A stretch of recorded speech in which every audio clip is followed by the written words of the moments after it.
আমি এখন একটি রাস্তার পাশে দাঁড়িয়ে আছি। রাস্তাটা খুবই শান্ত প্রকৃতির রাস্তা, লোকজন খুব কম চলাচল করে। আমার পাশেই আপনারা দেখতে পাচ্ছেন স্বর্ণলতা বা আলোকলতা পেঁচানো একটি গাছ।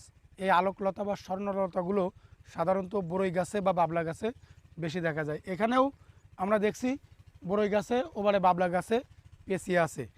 এটি একটি সপুষ্পক পরজীবী উদ্ভিদ, নিজে থেকে কোনো খাদ্য গ্রহণ বা উৎপাদন করতে পারে না।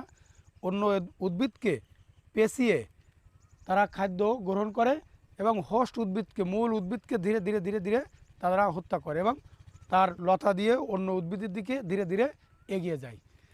তারপরেও স্বর্ণলতা বা আলোকলতা এটা দেখতে কিছুটা স্বর্ণের পাহাড়ের মতন মনে হয়। এছাড়াও স্বর্ণলতার কিছু ওষুধি গুণাগুণ আছে। আপনারা জানেন, প্রাচীন আয়ুর্বেদ বা ইউনানি চিকিৎসা মতে স্বর্ণলতার রস কুলিকুচি করলে গালের ঘা দূর হয় এবং বিভিন্ন জায়গায় ক্ষতস্থান, যেসব ক্ষতস্থান সারতে চায় না, দীর্ঘদিন ক্রনিক সমস্যা হয়ে গেছে, সে সমস্ত ক্ষতস্থানে এটা বেটে রস লাগালে ধীরে ধীরে ক্ষতস্থানগুলো সেরে ওঠে। সবচেয়ে স্বর্ণলতার বা আলোকলতার উজ্জ্বলতম দিক হলো মানুষের চুলে বা চুলের সমস্যার সমাধানে হেয়ার টনিক হিসেবে কাজ করে, চুলের যাবতীয় সমস্যার সমাধান করতে চেষ্টা করে। বিভিন্ন কবিরাজদের বা আয়ুর্বেদিক চিকিৎসকদের দেখি মানুষের চুলের সমস্যার সমাধানে দীর্ঘকাল থেকে, প্রাচীনকাল থেকে ব্যবহার হয়ে আসছে।